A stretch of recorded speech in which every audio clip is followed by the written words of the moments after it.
visit events, and take regular combats. Essentially, the ways that you have to improve the deck without relics are card removals and upgrades, as well as adding new cards. Ideally, upgraded cards. What I'm looking to add to this deck from here is basically ways to speed it up. Hey everyone, Baalorlord here in the big comfy chair, and today I want to talk about Relics. Who needs Relics? Specifically the achievement in Slay the Spire. Who needs Relics? Which requires you to beat the game with only one relic. Since the game starts you out with one relic, that means you don't get to pick up anywhere along the run if you want to get this achievement. Think you can take the Spire on without the help of any relics? Well, I'll show you how. If you like this video, by the way, I encourage you to drop it a like, and let me know in the comments below which relic you were able to get the Who Needs Relics achievement with. I'm going to be cutting away to a run here, ta-ta, to the face cam. And without further ado, let's watch as the Watcher takes on the Spire. I do think the Watcher is the best character to do this achievement with. Any of the characters are capable of it, but I'm going to be highlighting the Watcher, and I'm hoping that this will also serve as a nice little kind of tutorial intro to the Watcher herself. Another good candidate for the challenge is the Defect, who has a lot of ways to generate energy with his common and uncommon pool, specifically turbo and aggregate and such. One of the biggest challenges to playing a Who Needs Relics run is that you can't pick up relics from your boss, so there's not going to be any energy generating relics for you to rely on. That means it's always going to be 3 energy per turn for the whole run. And part of the reason Watcher can play around this fairly well is her starting relic gives her that one miracle at the start of each combat for 1 more energy on a turn when we need it. I pair this with a upgrade to our Eruption card in order to reduce the energy cost of the deck. And along that line, that is why I grab a Prostrate as the first card to add to this Watcher run. I think Prostrate is a card that is a little bit tricky to use on Watcher initially. Mantra requires you to build up 10 before you get any payoff from it, and picking up that first Mantra card, you really don't get much value out of it, but even in the short term it'll provide some nice 0 energy block for us. Tempting to add a Flurry of Blows or a Consecrate for some 0 cost damage, but I opt into the Scry here, hoping that it's going to allow me to draw into this Prostrate more often. The endgame goal is to use Divinity as an energy source. When Watcher enters Divinity, after obtaining 10 Mantra, she immediately gains 3 energy in addition to doing triple damage for the rest of the turn, and it's that 3 energy that I'm really hoping to capitalize on in this run. An early Bowling Bash is a great attack for hitting combats that have multiple enemies, and also very happy to get a card removed here. When it comes to choosing your pathing on a Who Needs Relics run, elites are a lot less valuable than they are in a normal run. You can't pick up the relics that they offer. Although they do provide bonus gold and higher rarity cards, it therefore becomes a lot more valuable to visit events and take regular combats. Essentially, the ways that you have to improve the deck without relics are card removals and upgrades, as well as adding new cards, ideally upgraded cards. So what we seek to do is go to shops to remove cards, go to events to look for card removals and upgrades, can't take relics from events, and combats to get more card rewards. The Fear No Evil here is a nice little damage addition with some stance control. I think I do consider it, but ultimately decide to keep the deck fairly small, which will serve us pretty well, especially if we're trying to cycle this Prostrate to get into Divinity. Important to remember to skip the relics from the chest there. If we're hoping to get the achievement, it's imperative that we do not take them.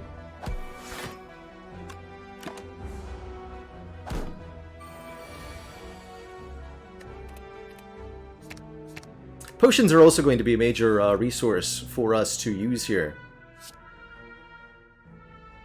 Especially when it comes to the later boss fights. The early game doesn't feel too bad without relics, because you normally don't have that many relics at this point anyway. But the further into the run that we get, the more we're going to feel like we're falling behind.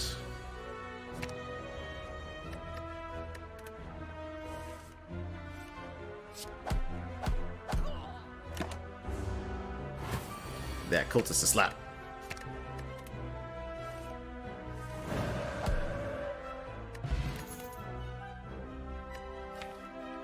See, Battle Hymn could be quite useful with Divinity, since it provides retaining attacks. Smites pair extremely well with Mantra in general, and any source of those, Fear No Evil would have been good too. Any source of those retaining attacks. Similarly, Sands of Time, or Windmill Strike would have been very good additions.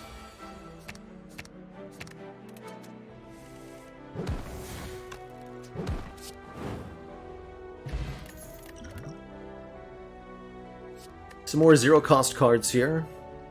The Weave theoretically pairs with the Foresight, that we already have, but I opt not to take it.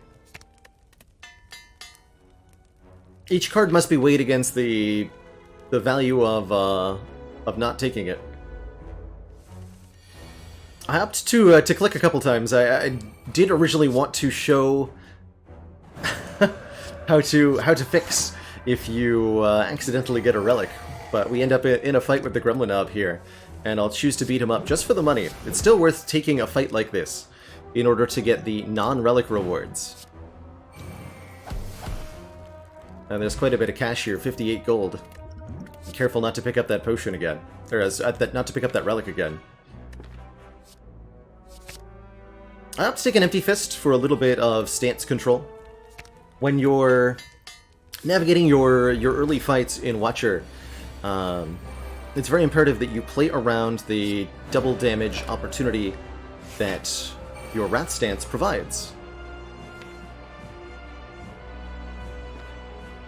And because Wrath makes you take double damage, a lot of the times you're not able to just be in Wrath whenever you want, since your enemies are going to require that you block at some point.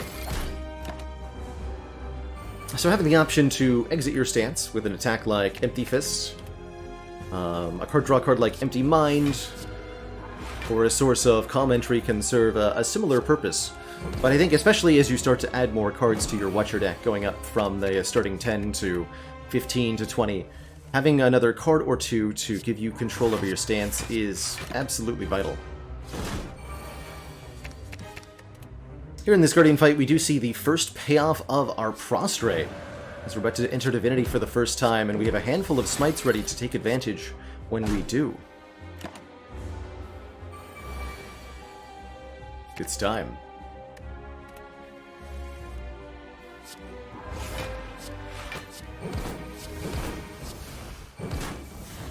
So much damage output can Watcher do with Divinity. More Mantra being offered here with Devotion. I do consider the lesson learned briefly to get the deck upgraded, but I'm more than happy to take Devotion. And an important thing to highlight here, the Holy Water is the only boss relic that we could possibly take. The starter relic upgrades, the Holy Water for the Watcher, the Ring of the Serpent for the Silent, the Black Blood for the Ironclad, and the Frozen Core for the Defect, all replace your starting relic. So you can pick them up without adding another relic to your character, and therefore you can pick these boss relics if they're offered to you without failing the condition of the Who Needs Relics achievement. This gives our Watcher 3 miracles to play with, which is going to let us have a bit more energy to play with as we go into Acts 2 and 3, and I'm very grateful that I was able to get this starting relic upgrade, as it lets me do some pretty wonderful things later. Holding our own here against the Avocado, this fight would definitely be a lot more painful on a higher Ascension level for this deck. And that is one major reason, of course, that I recommend you do this challenge on 0 Ascension. One, this will cause less elites to spawn on the map compared to Ascension level 1, but that's a good thing. Since you can't pick up the relics from elites, you don't want to fight more of them. What I'm looking to add to this deck from here is basically ways to speed it up. More card draw, more stance control, more mantra generation. This zero-cost upgraded Tranquility provides 2 energy when I need it, and it also provides a retaining exit from Wrath, so I find it particularly valuable. And we score big with this Lucky Transform into a Wallop as well. Wallop is an excellent, excellent card to pair with Divinity in general, because making yourself do triple damage means you'll also get triple block from that card. It's super good.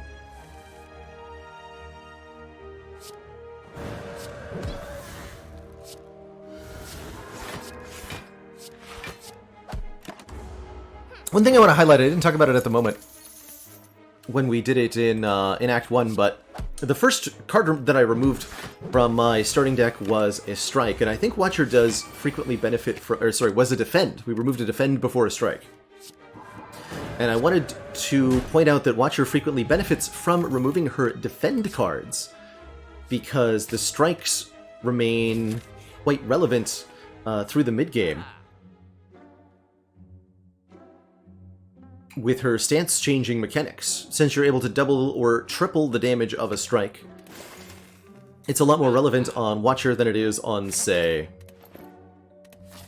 Ironclad or Defect.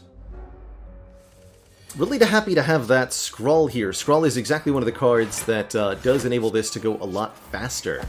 By drawing until our hand is full, we can find the now 2 copies of Prostrate that we have. And we're going to start to see that we can get into Divinity very quickly. Now with 1 Prostrate and plus and 1 unupgraded Prostrate, we must only draw through the deck, which is only 16 cards, 2 times in order to enter Divinity. And the Devotion power is going to accelerate that even further.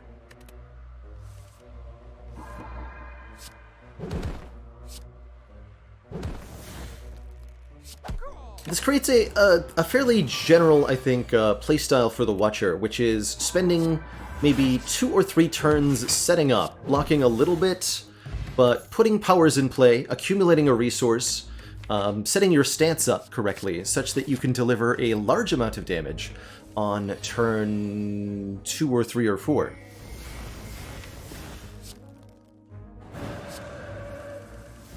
There's a lot of cards that Watcher has that can kind of contribute to this playstyle. Stance control things, retaining cards that ensure that you'll have damage in hand when you need it, or retaining blocks that can ensure your defenses are always there. Watcher's Scry mechanic, allowing you to look at your draw pile and manipulate what's in there. These are all ways to essentially set up a future turn for a big payoff. And that really is, I think, the core, ultimately, of Watcher's philosophy. Setting up your turns in advance for maximum payoff.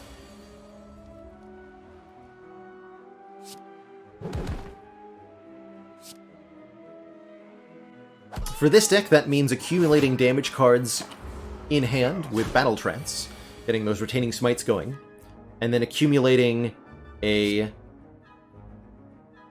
energy and damage resource with the Divinity. Once we enter Divinity, we're able to play all of our accumulated damage cards, add a multiplier, and it just melts everything. I'm feeling confident at this point, so I opt into fighting the Burning Elite, hoping to get a green key.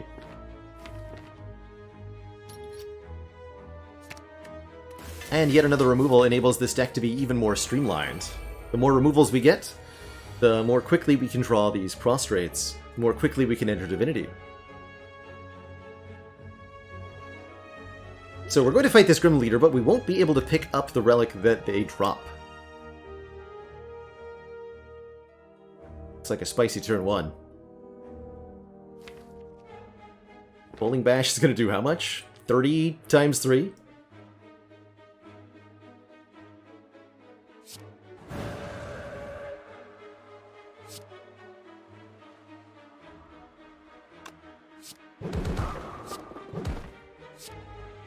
Ultimately, I decided I have to kill one of the gremlins so that I don't have less of a chance of being attacked next turn. But boy, was it tempting to go Crush Joints Bowling Bash on the leader there. Of course, wouldn't you know it, I get attacked anyway. Maybe the Sealed Chaos can save me?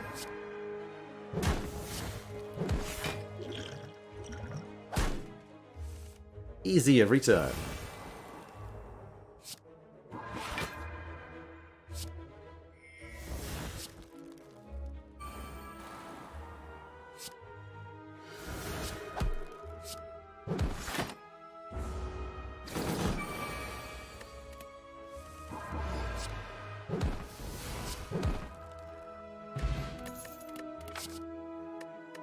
We're starting to see now that despite the lack of relics so far, the deck is able to generate lots of energy to play with. Shame we don't have enough money for the Meditate in the shop. It would have been a really good card for banking more energy with Calm Stance, as well as returning our Prostrates to the hand, so that we may play them again. Amusingly, we find Thwack. This event normally rewards you with 2 relics. Or, I guess the Colosseum, it's called. Normally rewards you with 2 relics if you're able to win both combats. Amusing to get it in a Who Needs Relics run, where I'm not even going to be able to take the relics that it drops.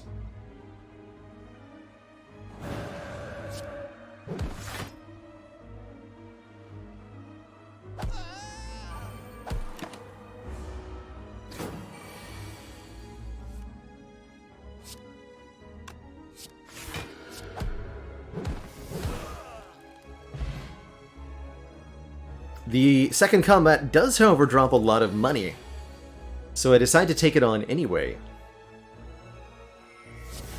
Give me that sweet, sweet gold, please. Mucho bonkage.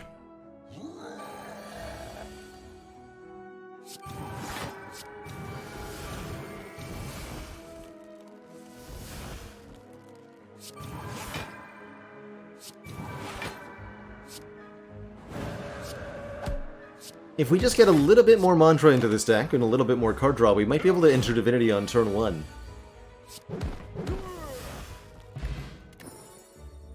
So, in the event that you do actually pick up a relic, anything that appears on your relic bar there, sometimes events will give them to you as well. If you do end up with a relic, for any reason while you're attempting to get this achievement, you can save and quit to the main menu, resume your run, and you'll be back at the reward screen, as long as you don't go to the next floor. Before you realize that you've taken a relic. One of the hardest parts of this achievement really is just remembering not to pick up all the opportunities for relics that the game gives you, because if you've been playing any reasonable amount of it, you've kind of got this muscle memory to click on the things. They're shiny, they're good, they're awesome. Why would you not click on them immediately? And so your hand does the thing before your brain parses that you didn't want to do that.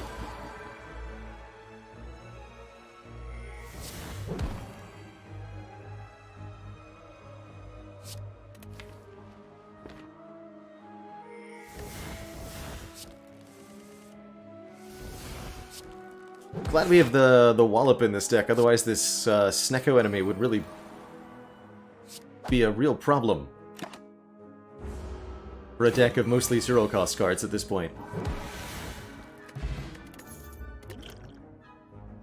This deck definitely has a lower cost density than I tend to build into my runs normally, considering the Sash Whip here. But ultimately I decide on a follow-up. It's another damage card for us to accelerate with, and because it refunds its price, it's another effectively zero-cost card for us to work with. It's exactly what we need more of, at lower cost density. I do miss the follow-up play there on turn 1. Missing out on a little bit of free damage, but shouldn't matter too much.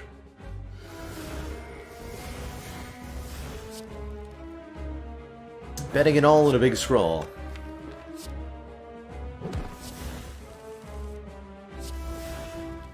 Does let us get both basically all of our powers in play right away. Plus an easy Kerbonketing of those minions.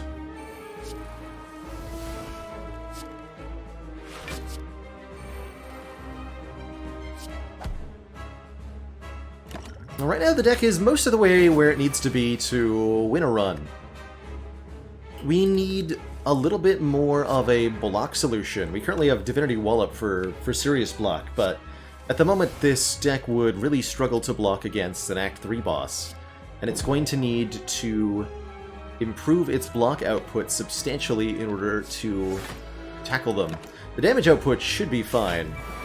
Actually, do delay the Divinity a turn there. But on the turns that we are Divine, our damage output is spectacular, and this is already enough for an Act 3 boss pretty well. We're going to defeat the Bronze Automaton before the Hyper Beam occurs. That's usually a good sign that you're on track damage-wise, and again, this is with no relics. But block is the main consideration, and one of the biggest challenges of Act 3 in general. If your Watcher run has been cruising through Act 2 by killing everything on turn 1 and 2, but you haven't really had to block any big numbers yet, you might be in for a rude awakening if you're not thinking ahead. The endgame really does require that you have a defensive plan in place. Some tempting boss relics, but again, we gotta remember we're not allowed to take any. This is a 1 relic run, so we give them a fond farewell and advance forward.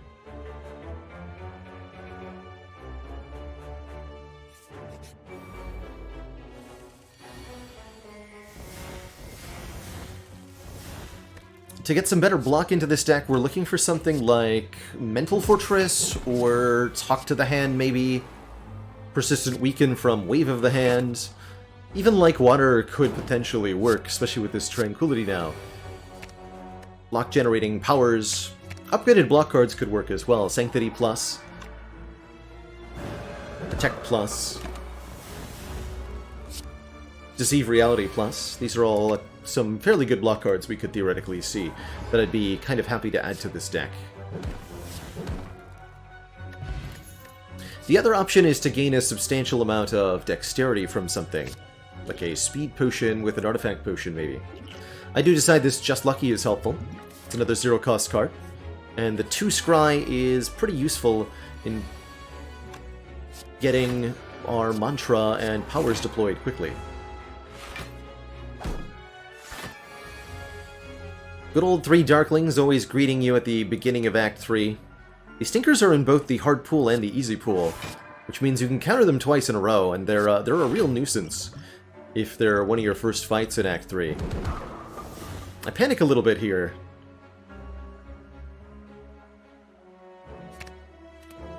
But the Distilled Chaos does pretty well for me. And we do get basically all the powers in play.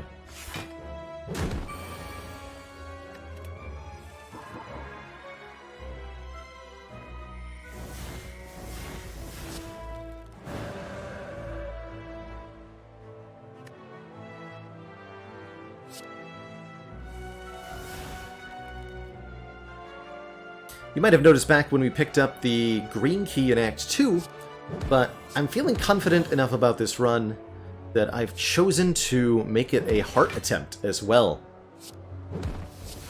To see if I can tackle the Corrupt Heart of the Spire, that secret final boss in Act 4, with only 1 relic. There's another chance at a Meditate. I did think that one in the shop earlier would have been good, and the version of me that is piloting this deck agrees, picking that up without hesitation. There's also the Mental Fortress that I mentioned, and we have enough money for a card removal. Always looking to remove those starting cards so that we can ensure that the cards that we're drawing are of maximum impact. When you only have 3 energy to spend on cards each turn, you really can't be affording to play Strikes or Defends. They just don't do enough.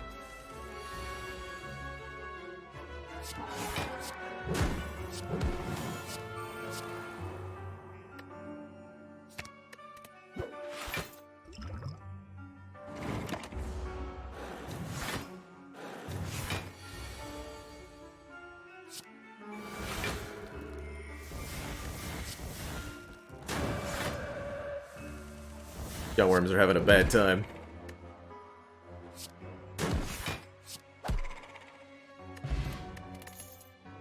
Thanks to the holy water in this scroll, we've really started to reach an acceleration point. I decide to add an empty mine for more card draws so that we can accelerate even a little bit more. And spotting this Ambrosia in the shop, I enter Divinity at any time button. If I'm looking to beat the heart in Act 4, such a potion I think would be invaluable to us. It could also be used to instantly solve the Spire Spear and the Spire Shield fight. Fights that we would normally struggle against, I think, quite a bit without any relics.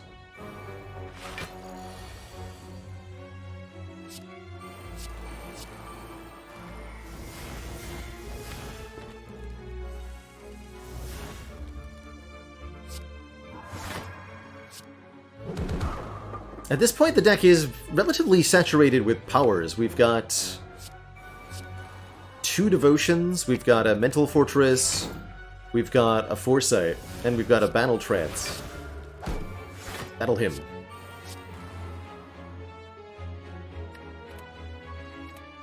There's usually a limit to how many powers, especially powers that don't have an impact on the turn that you play them in one turn.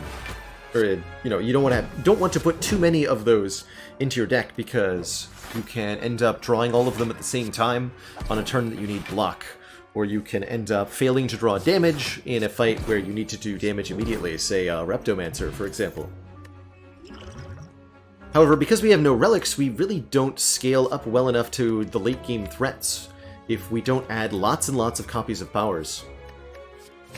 2 of those upgraded block cards here. Another Prostrate for more Mantra, or the raw power that is the upgraded Protect, and I end up opting for this Protect, in part because we are fighting, I believe, the Awakened One at the end of the act. Awakened One requires really good block consistency. They attack every single turn, and they're also going to gain strength as we play powers, which, as previously noted, we have quite a few of in this deck.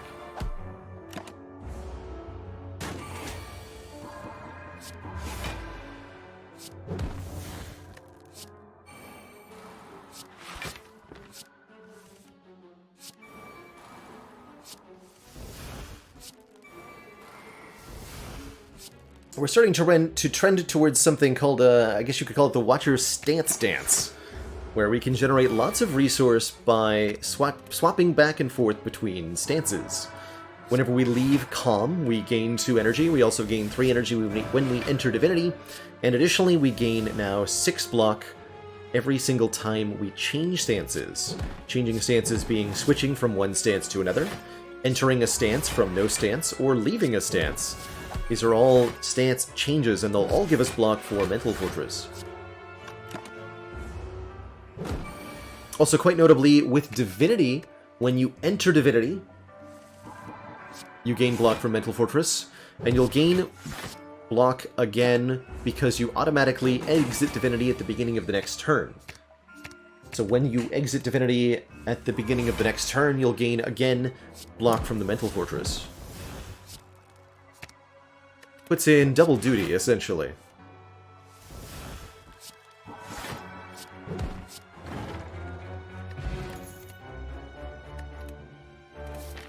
It's almost a tempting signature move that would have allowed us to do tons and tons of damage for relatively little cost, but it heavily competes with these retaining attacks that we're generating.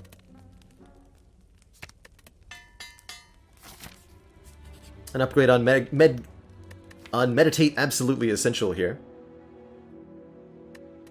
Opt to duplicate Mental Fortress. Since we have such low base energy per turn, and as aforementioned, without relics, we do need to scale up quite a lot in order to tackle the endgame threats. I think a second Mental Fortress would be overkill for a regular run here, but I'm looking to take on the Heart in Act 4, and for that we're going to need an awful lot of block. Generating that without any relics is going to be a real challenge, but multiple copies of Mental Fortress might just be up to the task.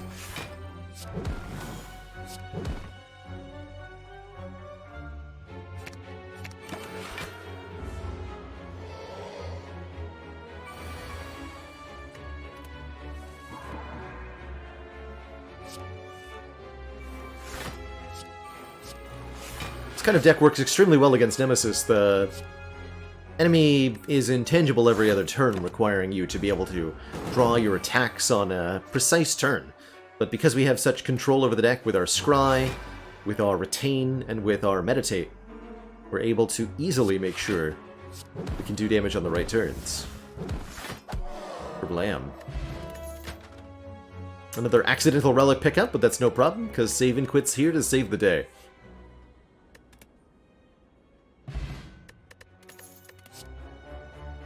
And a very shiny Vault card. Vault is super exciting here. We have lots of per turn effects. Battle Hymn makes a Smite every turn. Foresight gives us Scry every turn. And Devotion gives us Mantra every turn. And each of these are going to be activated again when we play the card Vault, which gives us an additional turn. So Vault here basically says, for 3 energy, get another turn and activate all your powers again. It's good stuff.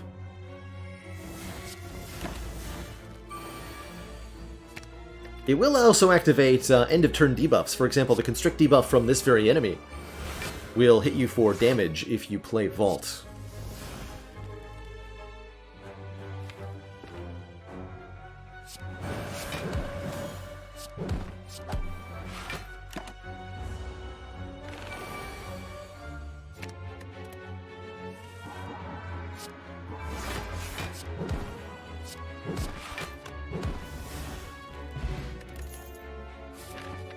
At this point, we have pretty much all the cards we need. The only thing left to do is recall to ensure that we can go to Act 4.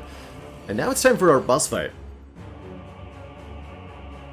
Always important to get these cultists down early to kill them before their strength starts to scale up. They will grow in power much more quickly than the boss, who does not actually grow in strength over time unless you play power cards.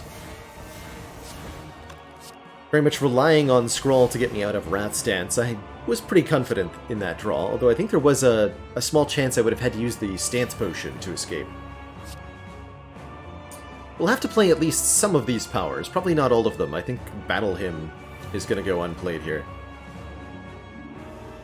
But we'll definitely play the Foresight, at least one of the Devotions, and at least one of the Mental Fortresses. Fortunately, we have some hit points to spare. And when it comes down to things, that's okay. You do have max HP in Slay the Spire for a reason, and that health is there to be spent in times of need. Sometimes having a weak point in your deck isn't the end of things, if you can just tank a little bit of damage.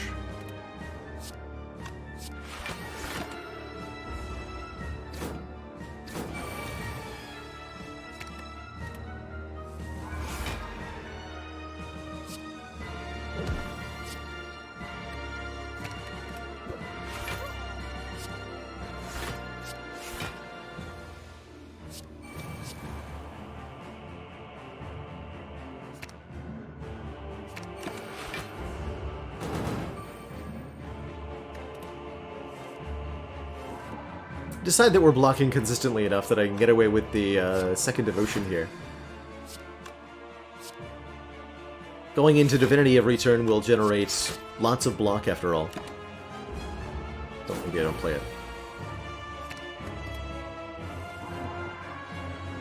Never mind.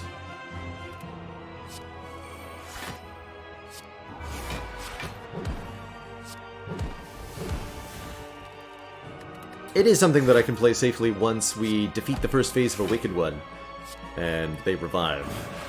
Back at full HP again.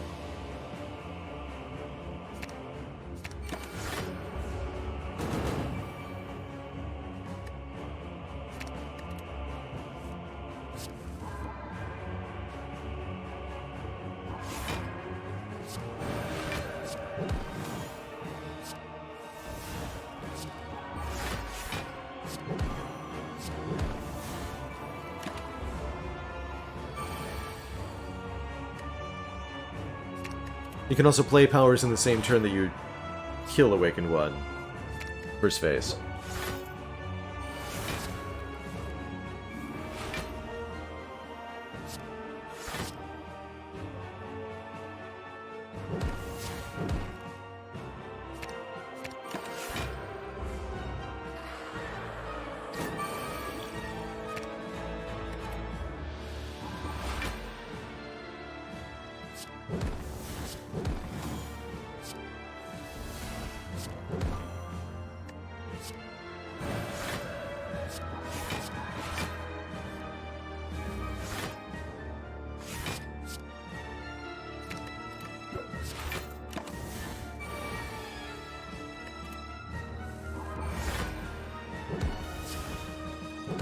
Deck really is quite elegant once it's fully online. We're generating tons of block, the tripled smites are tons of damage, and we have plenty of energy to play all of our cards. All of this with no relics at all. Just a handful of Watcher powers, a deck that has been quite streamlined, almost no starter cards remain here, and a really good upgrade density. If you decide to upgrade that vault, the 1 energy is very, very valuable to us. Could have bought another Mental Fortress here. I think 3 copies would have been overkill. And we go on to the Elite fight here. More than happy to spend a potion if it gets a quick kill.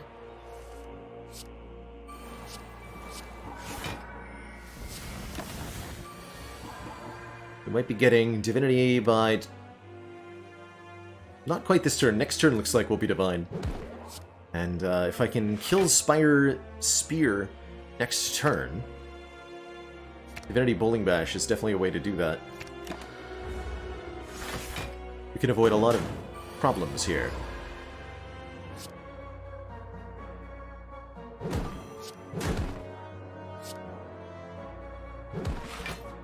Very good Kabonk, but not quite enough. At the very minimum, the Wallop was so much block that we're fine here.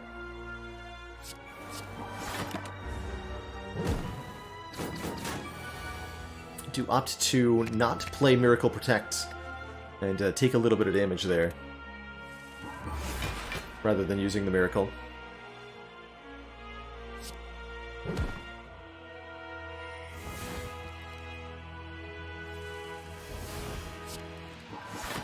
I note that we actually started this turn with 24 block from our Mental Fortresses. We exited Divinity and then we went right back into Divinity. That's a lot of block. These elites are destroyed. Didn't have to use a single potion, which means we're well equipped here. That Dexterity Potion will help counter our Beat of Death. There's a Tuck to the Hand, finally. I guess better late than never, right? That'll give us block every time we strike the heart. And so now we've got a very solid, multifaceted block engine, which I think is a really good idea to have against Heart. This enemy attacks for such frightening amounts of damage, and messes with your draw consistency because of statuses, so combining powers, potions, relics, everything you can get your hands on to get good block helps a lot here. Something I might have liked to have for this fight is a weak potion or an ancient potion to either block vulnerable for us or to ensure that the heart is weak for this first couple of attacks. You can see here that a handful of powers and statuses, exactly the kind of disaster draw you can have against the corrupt heart. Thankfully, we've got hit points to spare. But this turn better be good or we're doomed. We might need a Divinity Wallop here. Could mean it's Ambrosia time.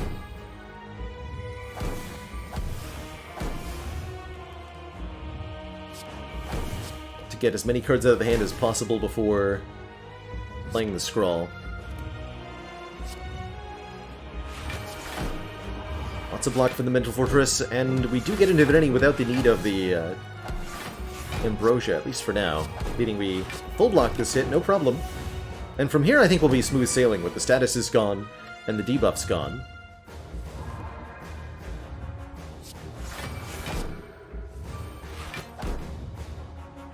We're going into Divinity again next turn.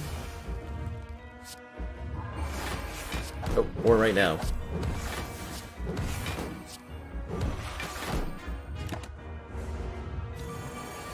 Cash in some more damage there. This could be a good turn for the Ambrosia.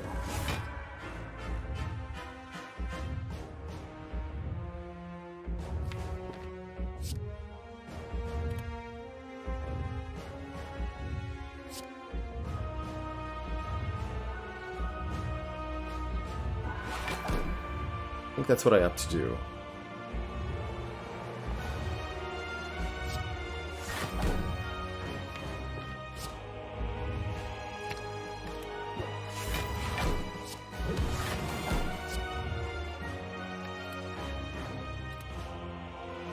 That would have been a good Ambrosia turn.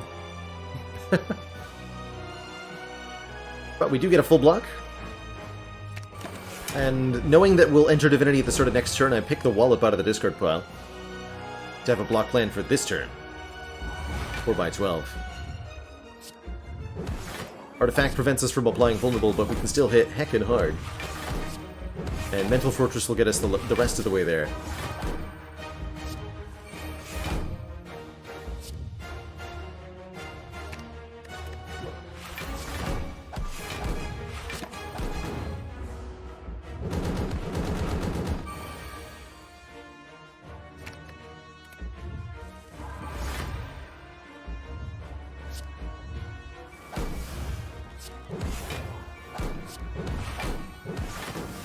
A lot of these turns look the same, but that's because the deck is so small and streamlined that we can have these really efficient, really powerful turns in almost predictable fashion. Enter Divinity, play Crush Joints, play Wallop, play as many smites as we can. Call it a day. GG. There you have it, the Corrupt Heart of the Spire, the secret final boss of the game. Beatable without a single relic. Thanks to the awesome power of Watcher and generating energy with Mantra here. GG, everybody. Hope you found this video helpful, not only in your own one relic achievement hunting, but hopefully also as some kind of Watcher primer to show off her basic deck building and strategizing without relics transforming the decision making too much. Again, if you like this video, please let me know in the comments below what achievement you got the Who Needs Relics achievement with, what relic you got Who Needs Relics with, and please like and subscribe for more videos just like this one. Thanks so much for watching, everybody. Hey everyone, thanks so much for watching. Did you know that I'm live 5 days a week on Twitch? Come join us to watch me live, ask questions, or chill with the community. Click the link in the description below to follow and be notified when I'm live. And while you're down there, make like a sandwich and sub to this channel for more fresh Baylor content. Ta-ta for now.